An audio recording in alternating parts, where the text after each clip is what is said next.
This is Hansu, the Abyss's strongest hunter, who is single, virgin, introvert, ultra pro max. Well, some psycho-ass god got bored and created a world called the Abyss. Then, he transported creatures from different worlds and dimensions to this abyss. Only by clearing the abyss can they return to Earth and their own dimensions. And this hot damn woman is our wife. She's the only woman alive. And these guys, well, no one cares who they are, so let's skip them. Now, only these 4 humans were alive, and they were also on the brink of death. Just before their death, they sacrificed themselves and sent Hansu back in time by 5 years. As Hansu closed his eyes, he found himself back on the same day he had first been transported into this wicked world. Beside him, another player was panicking and shouting, wondering where the heck they were.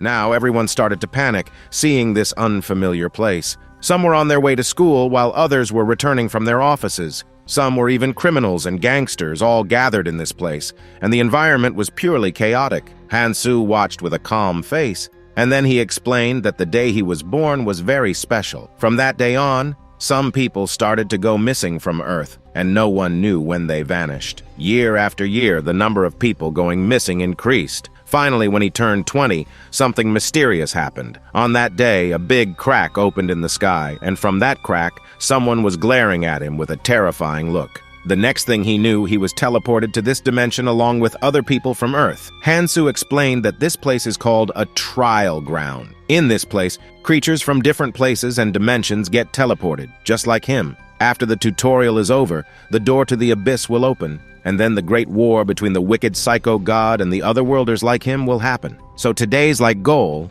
is 3,000 likes. Please like and subscribe to the channel to show your support. Now, stretching his hand, Hansu realized that all his levels and skills were reset, and he was back to level 1. Just then, a small crack started to appear in the sky, and from that crack, a small black round ass started to emerge. Bouncing with a bounce, a black creature with yellow horns and big wings appeared, floating in mid-air with yellow glowing eyes. Everyone seeing him got scared and surprised. The black creature first cleared his throat and a little panickingly, while giving a salute with a big smile, showing his sharp yellow teeth, said, "Hello, I am the assistant fairy who is here to help you. It seems the people are really confused here." As the black fairy was introducing himself, the humans continued to listen with shocked faces, mouths open. The black fairy, trying to act friendly but still a little nervous, said, "I am here to help, so don't worry. Please listen to me without making any noise." Hansu, on the other hand, stood with a serious face, glaring at the black fairy and getting annoyed seeing the black fairy acting all friendly. Meanwhile, the people, still fighting and arguing and getting panicked, continued to ignore the black fairy. The black fairy, excitedly spreading his hand, first welcomed everyone to this dimension called Otherworld, and explained that they are now in the tutorial zone. But a drunken guy shouted from behind, disrupting the black fairy. He started to shout at the black fairy, asking what this place was and telling him to shut up, saying that fairies are supposed to be cute and hot, not some black monster with creepy yellow teeth. Hearing this, the black fairy got a little annoyed and angry. While grinding his teeth, he said to stop the shouting and please just listen to his explanation. Hearing this, the drunken guy got chills down his spine and stopped shouting, wondering why all of a sudden that sissy black thing changed his tone. The black fairy, with a terrifying, wicked smile, showing his razor-sharp teeth, continued his explanation that this place is a lawless place, unlike the place they came from. In this place, they can do anything they want, and no one will stop them. The most exciting part is that in this place, everyone can gain superhuman abilities and skills, just like a hero in a movie. One can get inhuman physical capabilities, and some can get magical skills. Then the black fairy, with a pleased facial expression while holding his hands, said, "This is a place where everyone's dream can come true." And then, while flicking his finger, he continued, saying that he will give a live demonstration of what he is trying to say. He pointed his hand toward the drunken guy, and with a single flick of his hand, the guy's half-body got smashed, and a big hole appeared in the guy's chest. Blood started to splatter like a fountain as he continued to scream in pain, and the people standing behind got bewildered in shock. In the next moment, the entire area became chaotic, and everyone started to scream and run in all directions. Now, seeing the panicked and scared humans, the black fairy started to smile in pleasure, saying he is really sorry, but he doesn't like people who are loud and talk a lot. But the people once again started to ignore the black fairy, and seeing this, he got furious. And boom, with a creepy, wicked smile, with a single flick of his hand, one by one, whoever were running, their heads started to pop, and the entire area became a pool of blood, and blood was splattering like a fountain from all of the bodies. The remaining people became even more terrified and started to scream and cry in terror. Seeing all this, now the black fairy got furious, and with a deep and terrifying voice, he shouted with yellow glowing eyes, "I told you all that I fucking hate loud things. Grrr! And now whoever even moves an inch of their body or even farts a bit, he will insert his hand in their ass and then blast them." Hearing this, each and every person stood there like a statue, holding their mouths, trying not to even breathe loudly. Seeing this beautiful scene, where everyone was obeying his orders, the black fairy once again, with pleasure, started to laugh while holding his hands. He said, "Now that everyone is listening to me, it is looking so nice."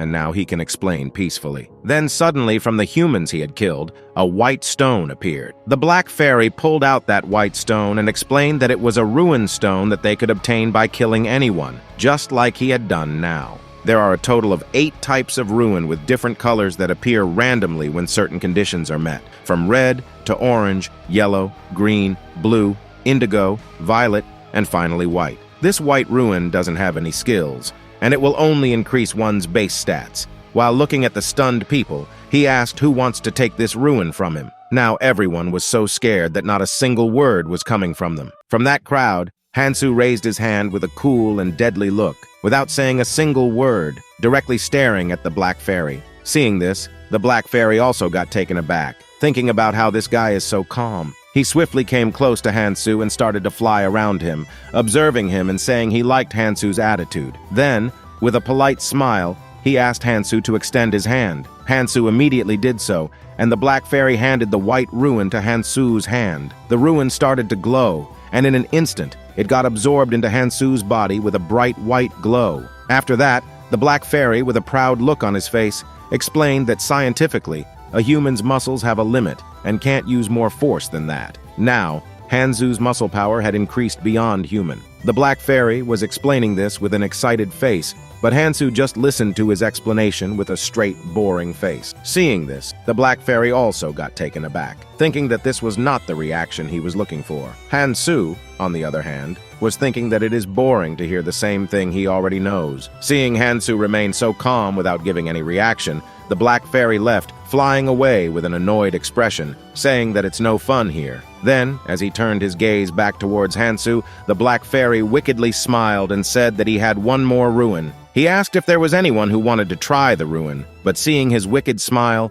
not a single person raised their hand. Observing the scared individuals, the black fairy casually remarked that it's no fun if no one comes forward. He continued to explain that among all the types of ruins, every color of ruin grants some kind of abilities or skills, but only the white ruins don't. They only increase the base stats of a person. To survive and thrive in this new world, they would need to gather as many ruins as possible and become strong. As he was explaining, players started to realize how important the white ruins are. Then they noticed the white ruins lying on the ground beside the dead bodies whom the black fairy had killed. After comprehending the situation, they all rushed toward the ruins on the ground, pushing and beating each other to grab one. However, as they were about to grab the ruins, the black fairy, with a flick of his hand, pulled back all the ruins into his hand. Once again, with a playful and proud smile, he tauntingly stated that he was just joking and wouldn't be giving any ruins to anyone. He mentioned that they already saw how ruins work and that was enough. Hearing this, everyone felt disheartened, scared,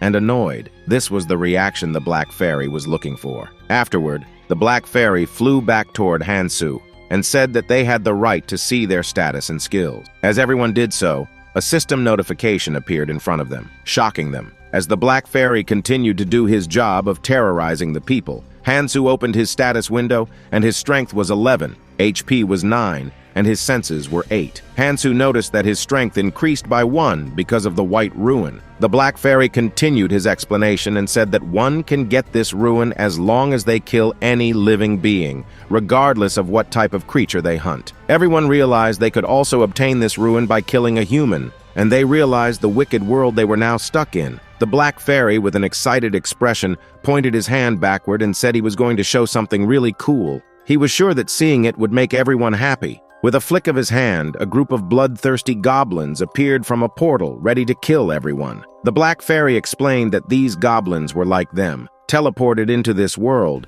and after killing humans, they could get stronger. The goblins, armed with weapons, glared at the humans with greed while the humans watched in terror. However, it was not the end of their nightmare. As the humans slowly moved backward, they noticed something. There was a barrier preventing them from going outside and ringing, ensuring a bloody battle between them and the goblins. Seeing this, panic started to spread among the humans. They began smashing their hands against the barrier, shouting to open it and let them go. Instead of opening, the barrier started to shrink in size, slowly growing smaller. From behind the goblins, more creatures were marching toward the humans, trapping them from both sides. Then, a man with a red hat took out his kitchen knife, the same knife he had used to cut vegetables at his home before being transported here. He noticed something strange. A person had passed through the barrier and left the area, shocking him. As more people passed through, the number above the barrier decreased from 49 to 48. It didn't take long for the people to realize that out of the 100 present,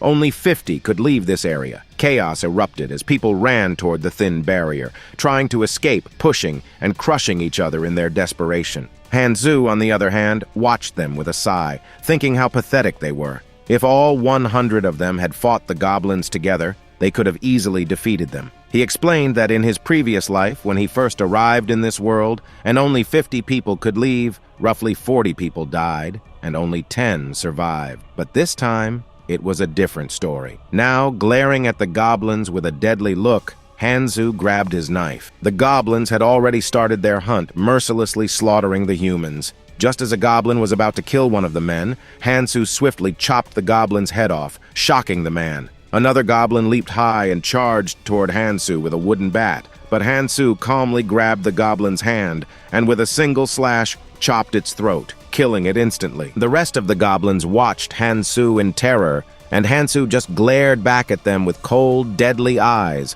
holding his knife. The rest of the people watched Hansu in utter shock and surprise, as they were all in their 20s, and Hansu was killing the goblins like a cold-blooded murderer. Hansu, on the other hand, after killing a few goblins, started to get a little fatigued. While wiping his sweat from his face, he explained that although his battle senses were there, which made it easy for him to kill the goblins, his body was weak. Then, Hansu picked up the white ruins from the ground that had dropped after he killed the goblins. As he absorbed the ruins, his dexterity increased by 0.1. Hansu explained that although 0.1 might not seem like much, an increase in dexterity meant that he could now perform the same action much faster. Just then, a goblin from behind threw a dagger toward Hansu, and Hansu, with a swift tilt of his head, dodged the dagger with ease. In the next moment, with great precision, he turned back and threw his knife, aiming directly at the goblin's head, killing him instantly. Seeing this,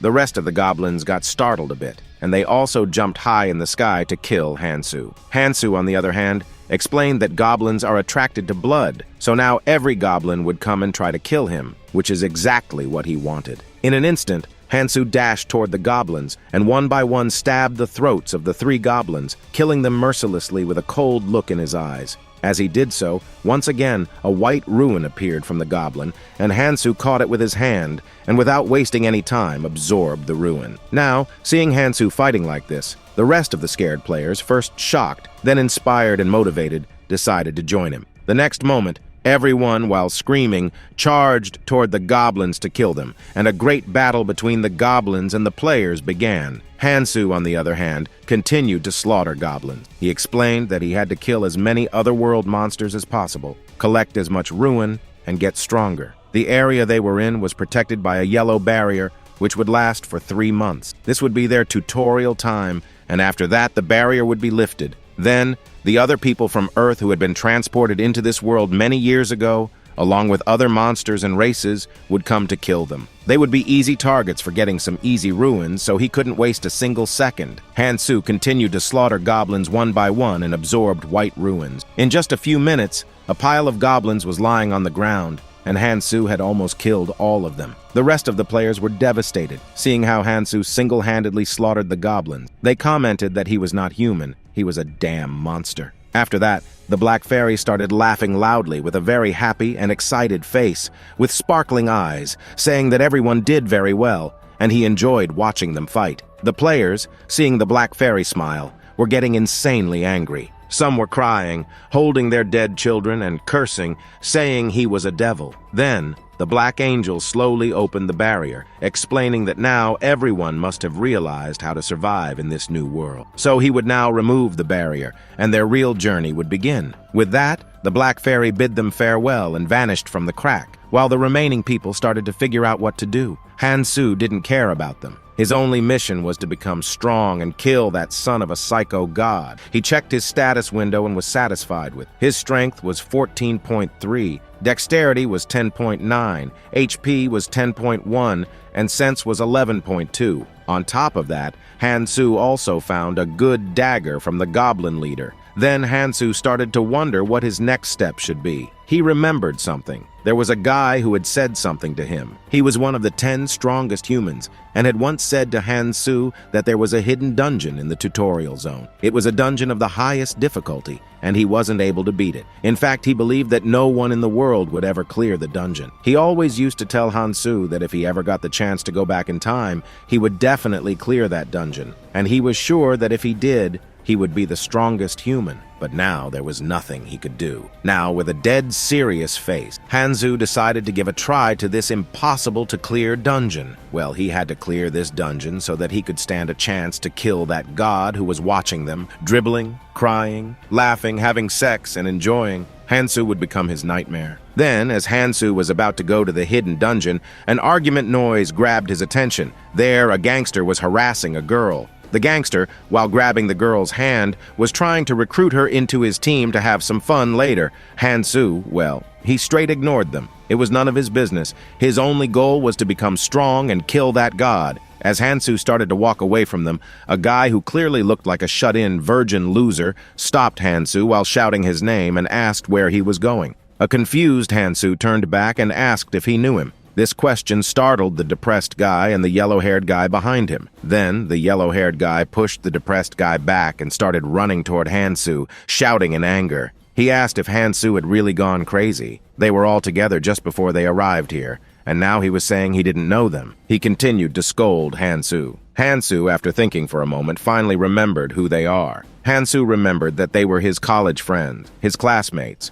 But in his previous life, they all died in the tutorial round, and he had almost forgotten who they were. Then the girl somehow ungrabbled the man's hand from her, and she started running toward Hansu. Hansu, on the other hand, seeing her face, instantly recognized she was Yu Mi-hee, the college's most beautiful girl and college idol. As she ran toward Hansu and seeing her, Hansu thought she would definitely invite trouble. Behind her, after that, Mi-hee started to chat with Hansu. First, she said she was really sorry because of her. Hansu got involved in this mess, and the gangsters who were chasing her also came toward Hansu. As soon as they saw Hansu, they realized this was the same guy who single-handedly slaughtered the goblins. But then, with a smirking smile, they thought goblins were dumb creatures, and any trained man could kill them. If they all attacked Hansu, they could easily kill him and even get some ruins. Then, the gangsters, with loud, threatening voices, started to threaten Hansu and his classmates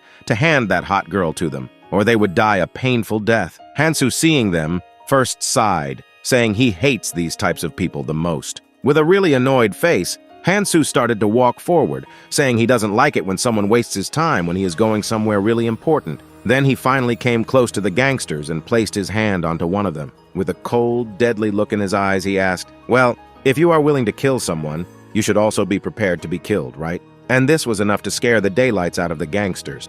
Then the gangster, seeing this, got really frustrated and was about to say he would kill Hansu. But even before he could say anything, Hansu took his dagger out, which was enough to silence the gangster. Then, with loud footsteps, the gangster's boss came forward. He was a middle-aged man with the blessing of baldness. With a polite tone, he said, "We are not bad people, so calm down." While looking at Hansu with dominating eyes, he commanded Hansu to come and work for him, as acting alone in this place is like suicide. So together, they can form a group. Together, they can dominate this new place. Hansu just glared at the gangster boss with an annoyed look. Seeing this, the gangster boss realized that this man had adjusted to this place perfectly and knew what to do to survive. Now, as there was no law there, these types of people could run wild. Then Hansu decided to kill this piece of shit for the better. Just then, he remembered the yellow-haired magicians. Eris had told him not to kill anyone needlessly, but not to show mercy to the cockroaches who would become rotten scum in the future. The waifu had also said not to slaughter people mindlessly and show them mercy, give everyone a chance. So Hansu decided to give these pieces of shit a chance and decided not to kill them. On top of that, Hansu was running out of time. He needed to enter the hidden dungeon, so Hansu turned back saying fuck off and left them, leaving them annoyed. Then the boss's underling tried to chase Hansu, but the piece of shit stopped him, saying to let it go. The underling wasn't happy. He really wanted to beat Hansu, but the piece of shit said their time would come, and then they would teach Hansu a good lesson. For now, they had to go and gather more people and grow their forces in this fucked up place where no police or law was binding them. They could do whatever they wanted, so for now, they had to grow stronger. With this, the piece of shit and his small pieces of shit left to grow their forces, and Hansu left for the hidden dungeon. Well, his classmates followed him. As Hansu continued to move forward, the yellow-haired guy couldn't believe how humans were becoming more dangerous than goblins and monsters. Then, he turned toward Hansu with a nervous face, thinking about how he knew Hansu was a single, virgin introvert. But what in the God's sake happened to him? He remembered that Hansu was a parentless bastard who always sat on the corner seat of the class, not talking to anyone, so he didn't think much of him. Now Taesoon, still in shock, hurriedly chased Hansu and asked why Hansu was acting like he didn't know them. Hansu was left speechless, unsure of what to say in a situation like this. They were college friends 50 years ago, but Hansu didn't clearly remember them. After thinking deeply like a robot, he replied, "Aha, I lost my memory and I can't remember anything." Hearing this, Taesoon asked, "Are you being serious now?" With a serious and bewildered face. Hansu, who was not good at lying, simply maintained a straight face and said, "Is it that obvious?" Mihi, one of their friends, laughed at the heartwarming scene between them. Hansu, observing Mihi's laughter, thought that in his previous life, he wouldn't have saved any of his friends. Now because of him, they were alive and laughing. His expression turned serious as he realized that he should make good use of this chance to protect them. After that, Hansu continued to walk forward, and his friends followed him. One of Hansu's friends asked him why they had been walking in silence and questioned where they were going. Hansu remained silent and kept walking. Mihi, feeling a bit nervous, also asked Hansu where they were heading. Hansu replied with his cold voice that they would know once they reached their destination. Finally, after walking for a while, Hansu reached his first destination, the subway station where a hidden piece of the dungeon was located. Then Mihi, a little confused, asked Hansu why they were here. Hansu, a little annoyed, thought he couldn't bother to explain every little thing. If it wasn't for what the future waifu told him about gathering people and forming a strong force of his own, he would have gone alone. He really didn't like traveling in a group. Seeing he had no choice, he got another great idea. While holding his mouth, Hansu, with his great acting skill, explained that for some unknown reason, he had lost his memories when he arrived here. In return, he gained some kind of superpower, and his senses became really sensitive. He believed that something good was going to happen if they went inside the station. Hearing this, everyone couldn't believe what they had just heard. The tone at which Hansu said this made it clear he was lying. However, Mihi believed Hansu. One of Hansu's friends asked his boyfriend if they could really trust this Hansu guy. He seemed a little suspicious and weird. Hansu, upon hearing this, turned back and replied with a cold and deadly look. He told them they didn't have to follow him if they didn't want to. It's not like he was forcing them to follow him. Hansu continued, saying he was the kind of person who respected individual preferences. If they didn't want to follow him, they were free to go their own way. No one was stopping them. Hearing this, the boy and girl were shocked and speechless, not knowing what to say. They felt dominated by Hansu, and Taesoon, seeing this, was getting more and more annoyed at Hansu. While grinding his teeth, he wished to give Hansu a good beating because he was acting all high and mighty, but because Hansu was the strongest among them, he couldn't do anything but follow him. After that, Hansu, along with his friends, started to descend into the underground train station.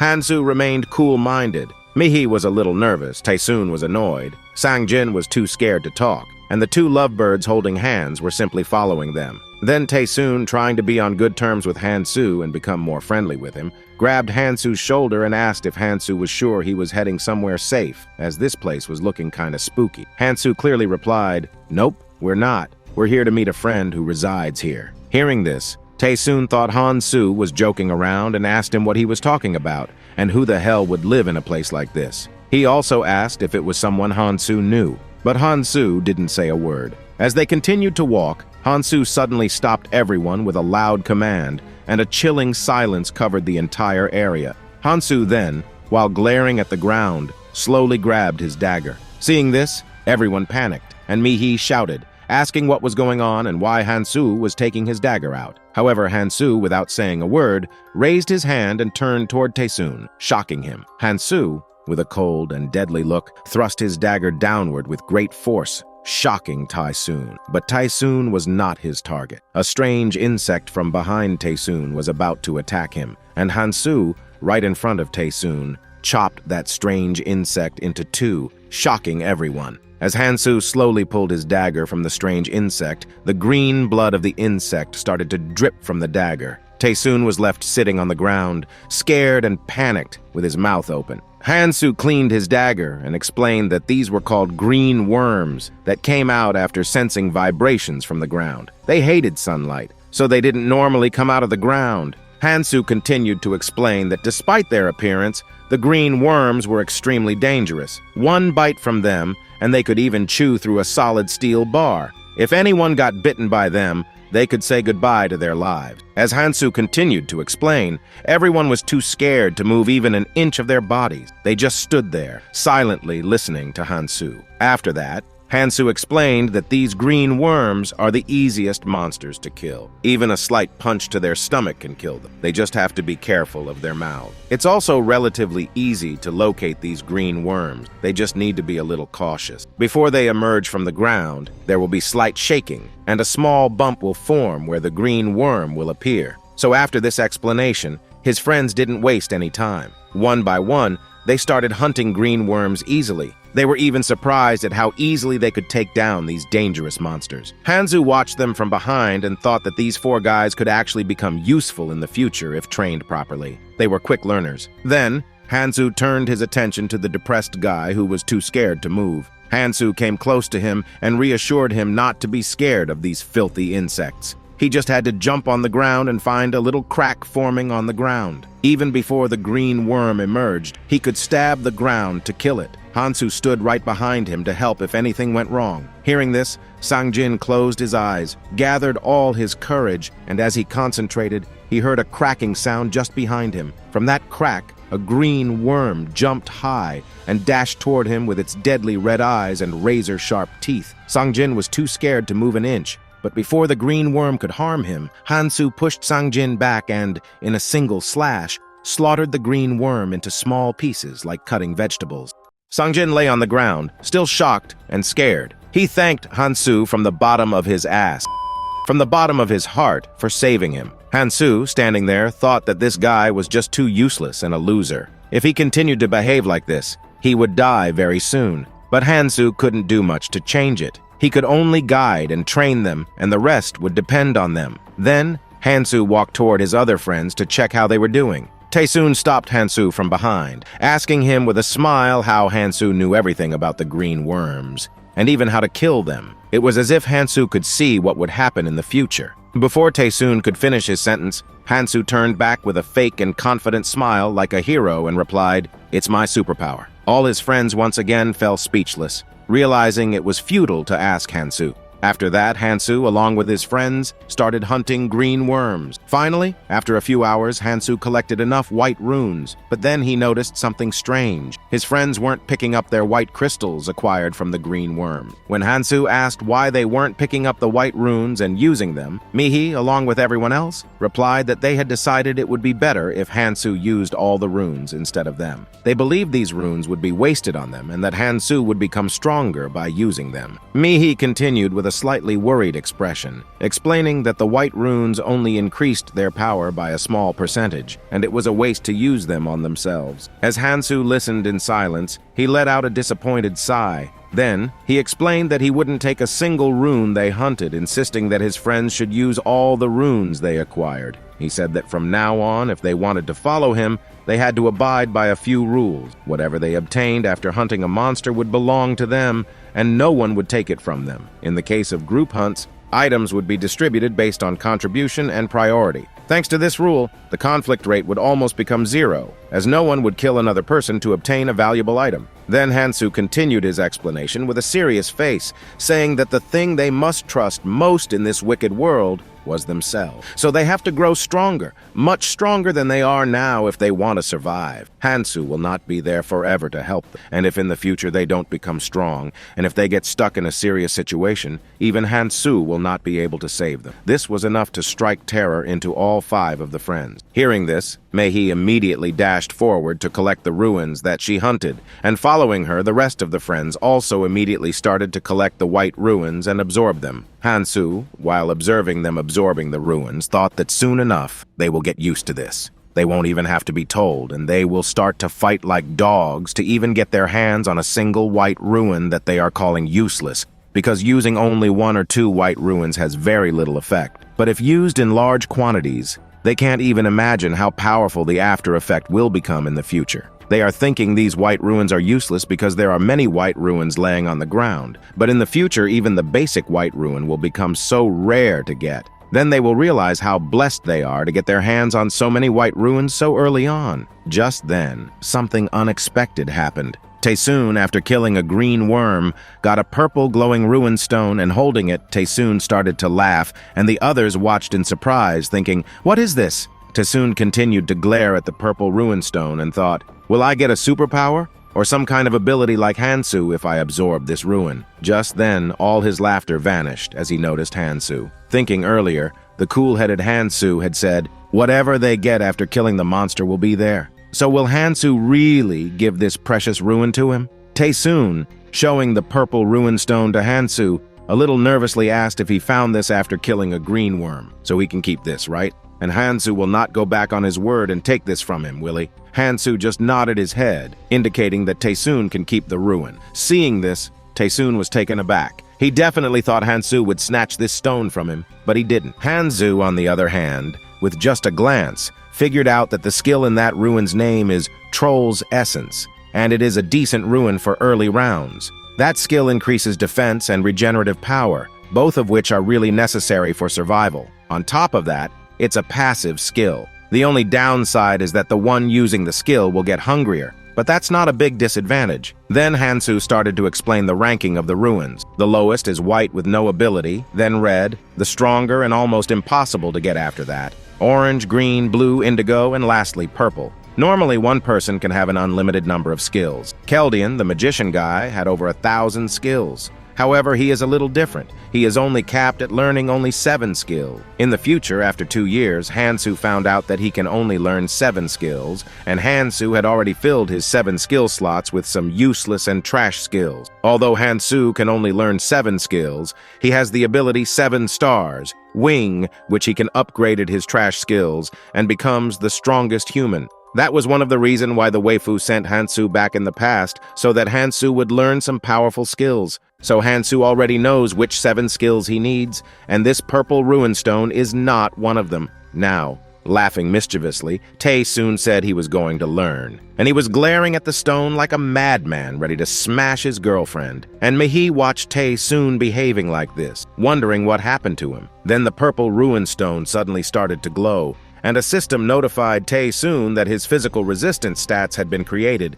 and he acquired the skill Essence of the Troll, with proficiency currently at 1%. As the skill fully got absorbed into Tae soon's body, he started to laugh while holding his hair, seeing his stats increased and gaining new skills. Then Tae soon turned toward Hansu and smirked, thinking that Hansu was a moron. If he were in Hansu's place, he would have never given up the ruin like this. Now that he gained a superpower just like Hansu, he believed he would catch up to Hansu in no time. After that, Hansu called everyone, saying it's time to move forward. Excitedly, Tae soon came close to Hansu, grabbed his shoulder, and started tapping it. He said, "Now it's going to be dangerous, so let's go together." Then, Tae soon turned back, glaring at Mihi with a smirking smile, and loudly said, "It's better for strong people to protect their friends in need, right?" Mihai, seeing this, started to wonder why Tae-soon was looking at him like that. Han-soo, on the other hand, a little annoyed, was thinking, "Don't tell me he thinks of me as a rival." While removing Tae-soon's hands,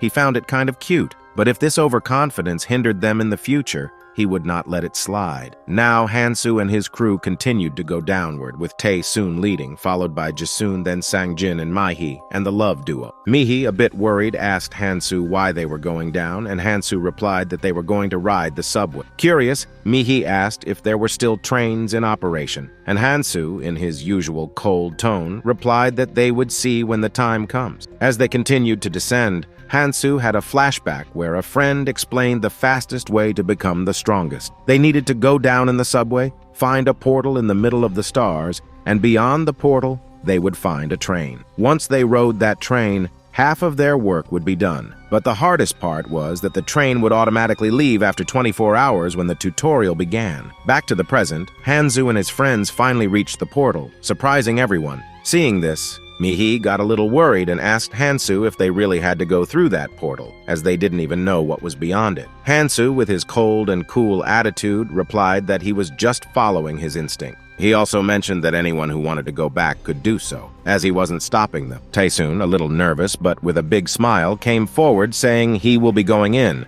Mi-hee, also showing courage while grabbing her chest, shouted that she will also go in. Hearing this, Tae-soon got really excited and happy. Han-soo, on the other hand, realized that Mi-hee was getting used to this world. Now, at this point, she realized that if she wants to survive in this world, she has to become strong, or she will become someone's plaything. Mi-hee, with a confident face, started walking forward. However, the love duo, Sang-jin and Juri, said they didn't want to go in and would rather remain here to hunt for more white ruin. But our depressed loser, now with a serious and dark tone, said, "I want to go inside too." Hearing this, Tae-soon started laughing at him, saying he was just kidding and calling him a scaredy cat, even saying his own mom. Before Tae-soon could finish his sentence, our depressed guy spoke loudly, saying, "I don't think that is any of your concern." Hearing this, Tae-soon got pissed off and pointed his finger at Sang-jin, shouting about what the heck this scaredy cat said. But once again, before he could finish his sentence, this time Han-soo cut him off, saying he didn't want countless arguments.